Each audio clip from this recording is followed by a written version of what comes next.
Have you ever wondered why your mind constantly fills your head with doubts, fears, and negativity? Why do some thoughts feel intrusive, as if they aren't even yours? What if I told you that the voice in your head, the one that criticizes you, makes you anxious, and keeps you trapped in cycles of overthinking, is not your true self?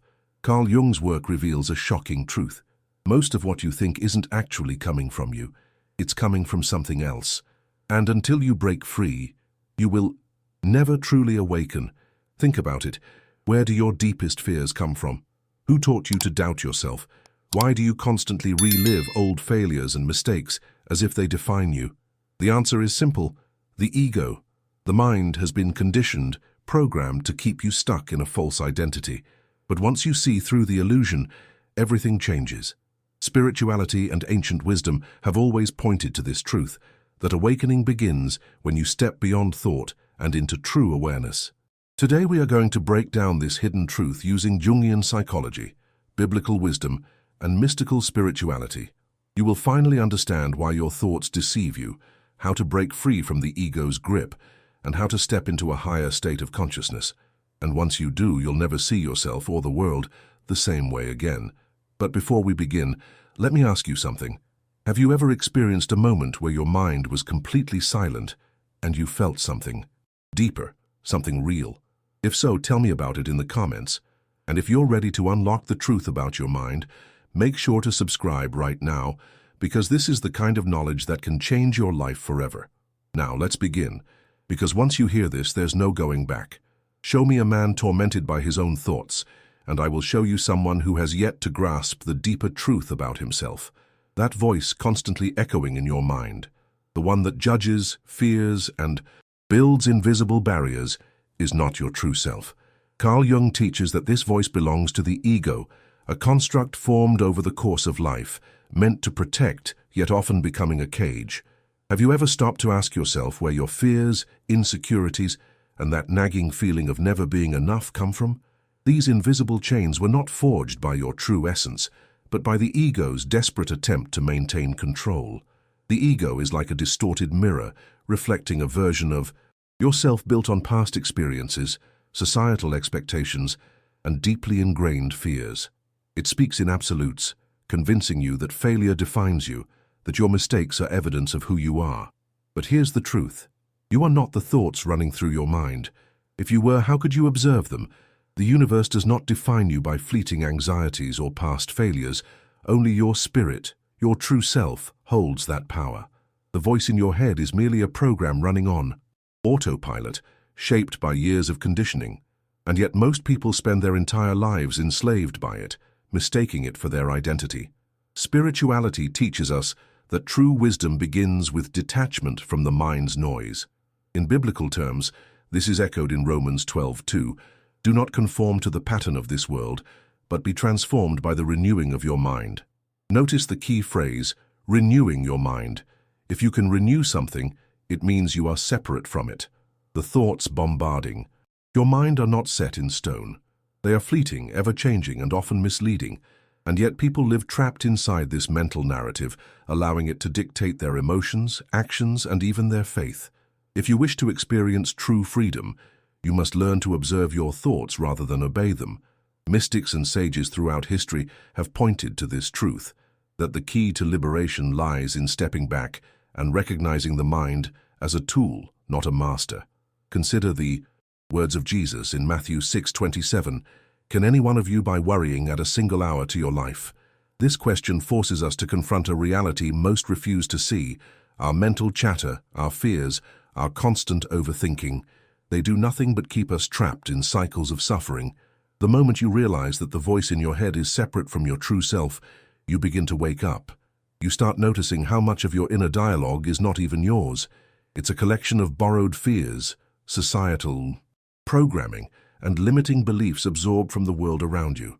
And once you see this clearly, you can begin to shift your focus beyond the mind, toward something deeper, toward the soul, the eternal, the unshaken essence that the universe itself has placed within you. But this is only the beginning. To break free, you must first understand the force that binds you, the ego itself. If the voice in your head is not truly you, then what is it? Carl Jung described the ego as the mask you wear to navigate the world, a necessary but ultimately false identity. It is not your essence but a carefully crafted illusion built over time by experiences, fears, and expectations imposed upon you. Think about it. From childhood, you are told who you are. Your name, your nationality, your beliefs, none of these were chosen by you. They were given, taught, ingrained. And yet, most people spend their lives convinced that this collection of labels and experiences defines them. The ego survives by constructing narratives, stories about who you are, what you can or cannot do, what is possible or impossible for you. These stories are not reality. They are interpretations shaped by past wounds and future fears. Imagine a person who has failed at something important, perhaps a job, a relationship, or a personal goal. The ego steps in immediately, whispering, "You always fail. You are not good enough. This is just who you are." But is that true? Or is it just a repetitive thought pattern, reinforced over time? The ego thrives on limitation because limitation keeps it in control. If you believe you are small, you will never challenge the walls of your own mind. Spirituality and mystical wisdom have long warned about the dangers of identifying too closely with the ego. In Luke 9:23, Jesus teaches, "Whoever wants to be my disciple must deny themselves and take up their cross daily." The phrase "deny themselves" is profound. It is a call to step beyond the ego, to reject the small, constructed self in favor of something greater. Yet most people resist this truth. Why? Because the ego is comfortable. It would rather you live in fear than risk the unknown.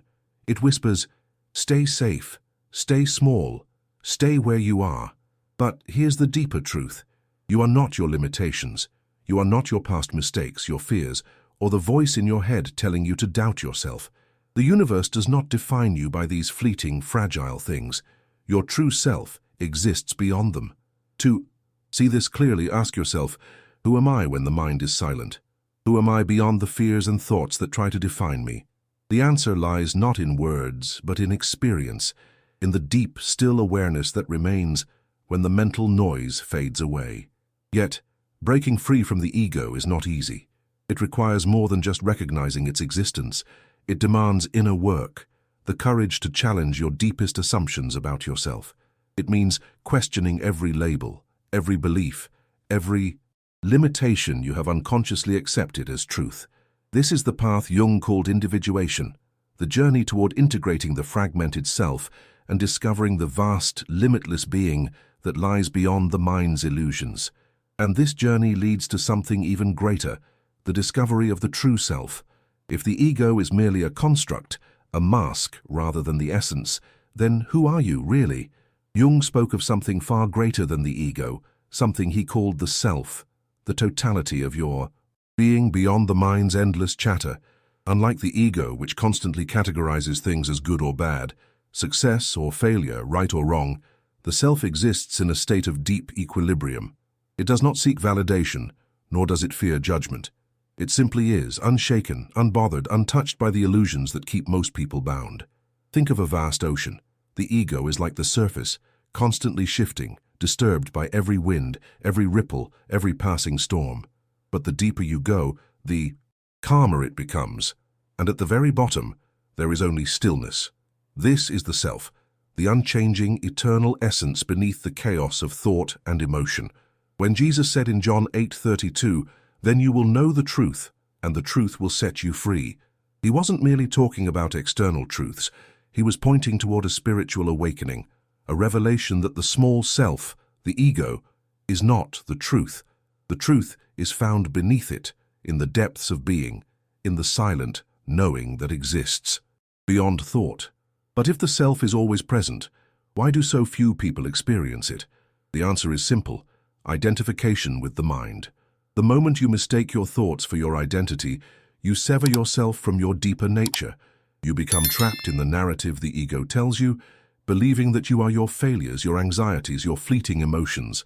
This is why spirituality and ancient mystical traditions emphasize meditation, prayer, and self-inquiry. Not because these practices create the self, but because they clear away the noise, allowing you to recognize what has always been there. One of the most powerful ways to step beyond the ego is to cultivate detachment, not in the sense of rejecting life, but in the sense of not being controlled by every passing thought or emotion. Imagine watching a storm from the safety of a quiet room. The storm rages outside, but inside there is peace. This is how the awakened self relates to the mind. It observes without being consumed. As Proverbs 4:23 advises, "Above all else, guard your heart, for everything you do flows from it." Guarding the heart does not mean blocking emotions. It means not being enslaved by them.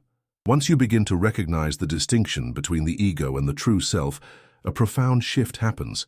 The things that once controlled you lose their grip. Fear dissolves. External validation no longer matters. You no longer seek meaning in the temporary, but in the eternal. You move from being a prisoner of thought to being a witness of thought. This is where true spiritual freedom begins.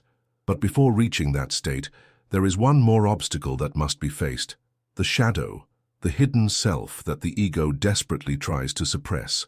If the ego is a mask, then what lies beneath it? What parts of yourself have been buried, denied, or forgotten? Carl Jung introduced the concept of the shadow, the aspects of your personality that the ego refuses to acknowledge, often because they do not fit the image you have constructed of yourself. These repressed parts do not disappear. Instead, they manifest in subtle, destructive ways, through anger, jealousy, insecurity, or the tendency to judge others harshly. The more one resists the shadow, the more power it gains over them. Have you ever found yourself deeply irritated by someone else's behavior, only to realize later that their flaw mirrors something within you? This is projection, one of the ego's greatest tricks. Instead of confronting the unwanted aspects of ourselves, we see them in others. This is why people who repress their own fears often see the world as a dangerous place, and why those who deny their own flaws are quick to point them out in others. Spirituality teaches that the darkness we see outside is often a reflection of the darkness we refuse to face within. This idea is not new. In Matthew 7:3-5, Jesus speaks of the hypocrisy of judging others. Why do you look at the speck of sawdust in your brother's eye and pay no attention to the plank in your own eye?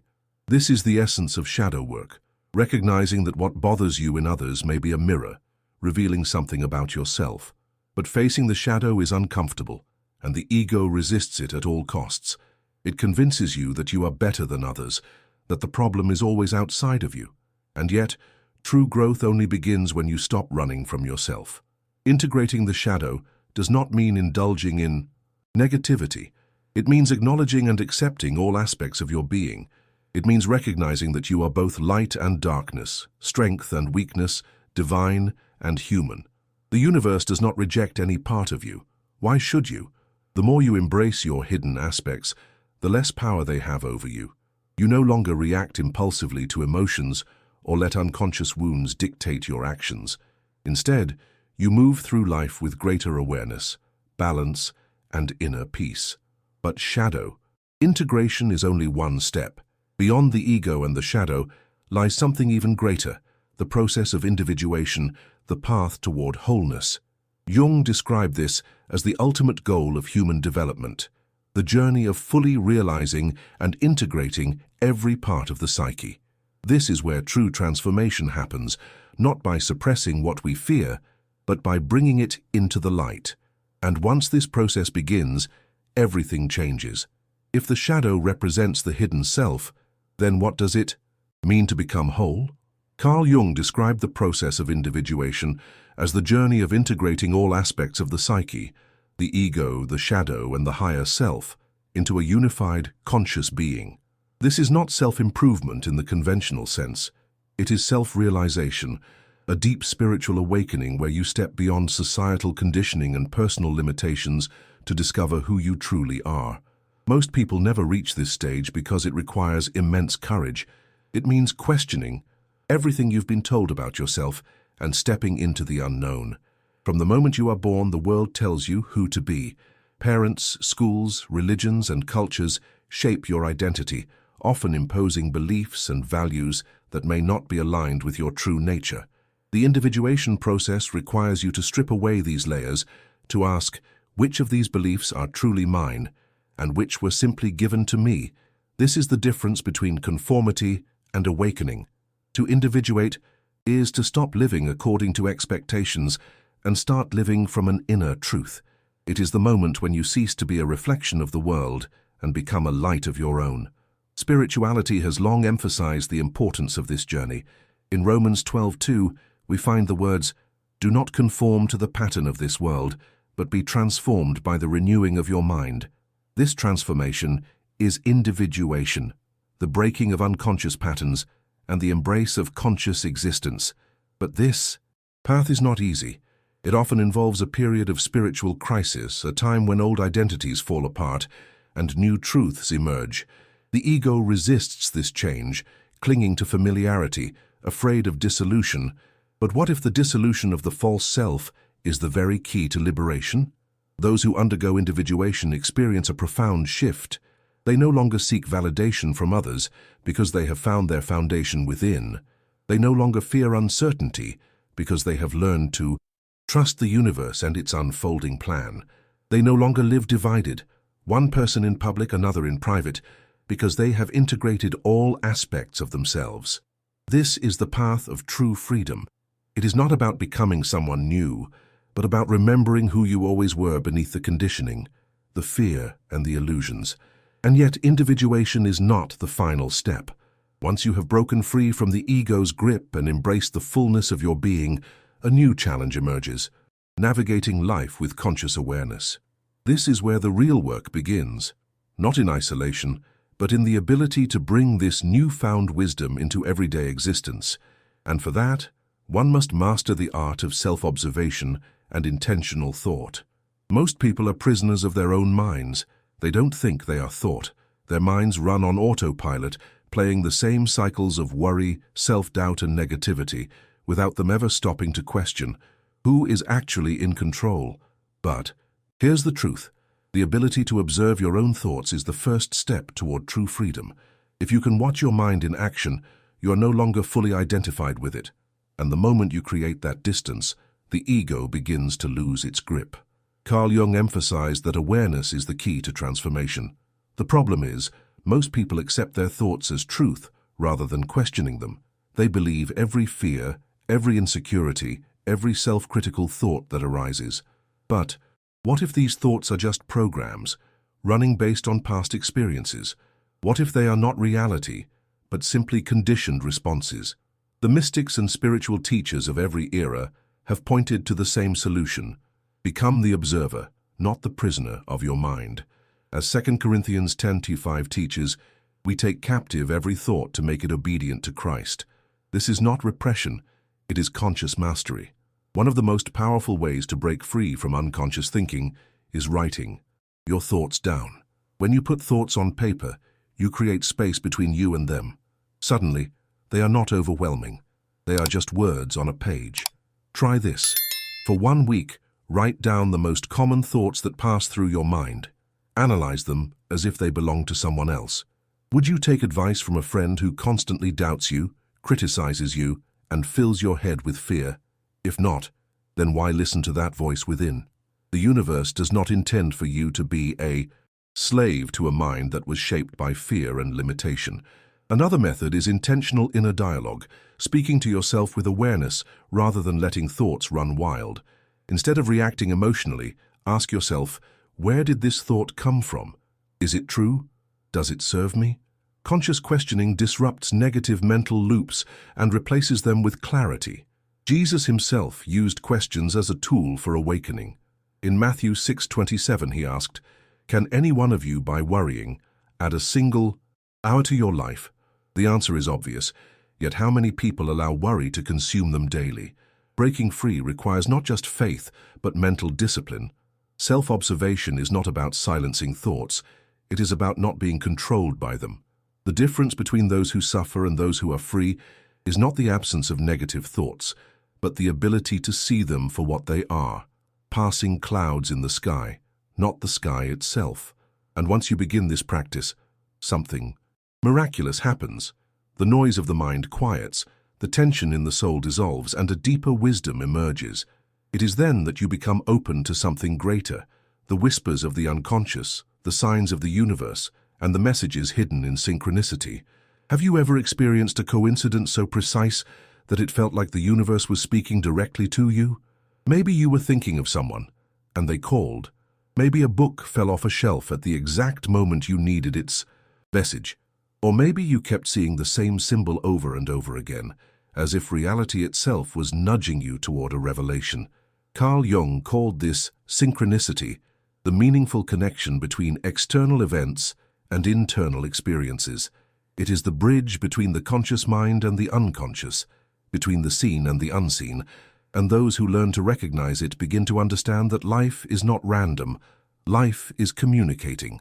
Jung believed that synchronicities were not mere chance, but reflections of the collective unconscious, a vast spiritual and psychological field where symbols, archetypes, and hidden truths exist beyond individual experience.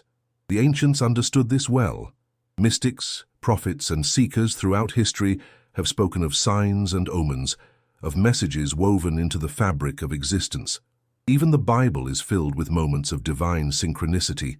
When Philip met the Ethiopian eunuch in Acts 8:26-40, it was not coincidence. It was an alignment of events meant to reveal a greater truth. The universe speaks, but most people are too distracted to listen. The key to unlocking synchronicity is awareness. Have you ever asked for a sign and immediately received one, only to dismiss it as a coincidence? The ego resists meaning because meaning suggests something beyond its control. It tells you that patterns are just tricks of the mind, that intuition is unreliable, that life is random. But those who truly understand spirituality know otherwise. The more you pay attention, the more you see. The more you trust, the more the universe responds. The mind that is open to synchronicity becomes like a receiver, attuned to a higher frequency of guidance and wisdom. So, how do you cultivate this awareness? First, pay attention to repetition. If a number, symbol, or phrase keeps appearing in your life, do not ignore it. Write it down. Ask yourself, what was I thinking or feeling when I saw this? Patterns are messages. Second, trust your intuition, that deep knowing that exists beyond logic. If something feels significant, it probably is. Finally, practice asking and expecting answers. When you seek meaning, the universe reveals it. In Matthew 7:7, Jesus says, "Ask, and it will be given to you. Seek, and you will find." Those who live in alignment with this truth do not dismiss signs as accidents. They embrace them as whispers of something greater. Once you start noticing synchronicity, you begin to see life itself differently. You realize that you are not separate from the universe. You are part of it, woven into its very fabric. And when this realization takes root, something profound happens. The ego weakens, the illusion of control fades, and a new way of seeing emerges. You are no longer just moving through life. You are co-creating it, listening, responding, and awakening to a new level of consciousness. And this is where the greatest shift occurs, the moment when you step beyond ego, beyond fear, into the awakening of your true self. The final step in this journey is not about escaping the mind, but about learning to live beyond its control, breaking free from the ego's illusion, integrating the shadow, and embracing synchronicity, all lead to one ultimate realization. You are not merely a mind, not merely a body, you are something far greater. The world teaches you to see yourself as small, separate, and powerless.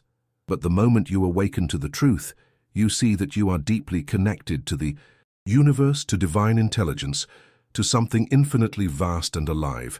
This is the moment of true transformation. Jung understood that the greatest illusion of all is identification with thought. The voice in your head, the one that judges, doubts, fears, is not the real you. When you detach from it, you begin to experience life from a deeper, more peaceful place. This is what Jesus meant in John 8:12 when he said, "I am the light of the world. Whoever follows me will never walk in darkness, but will have the light of life." To awaken is to step into that light, to see clearly, to move beyond fear, and to live in alignment with something higher than the ego. This is not about becoming perfect. It is about becoming real. It is about living with awareness, presence, and authenticity. The old patterns of self-doubt, anxiety, and limitation begin to dissolve because you no longer believe in them. The mind still produces thoughts, but you are no longer their prisoner. You begin to act, Not from fear, but from clarity. You no longer chase validation because you understand that your worth is inherent, unshaken, divine. This is what spirituality has always pointed to, not escape, but transcendence. As this awareness grows, life begins to flow differently. Synchronicities increase, the weight of the past lifts.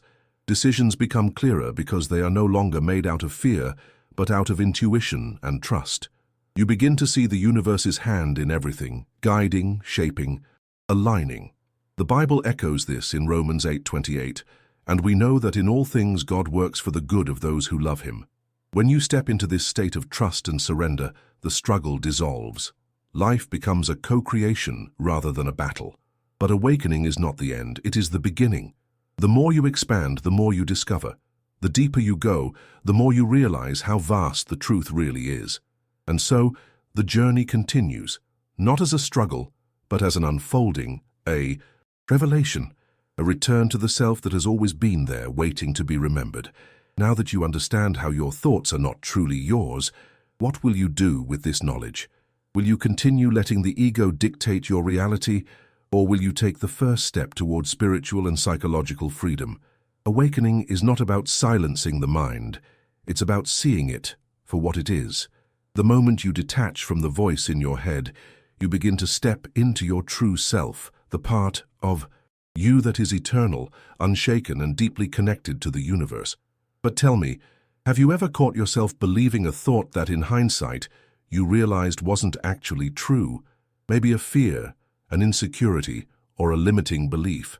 Share your experience in the comments below. Your story might help someone else on their journey.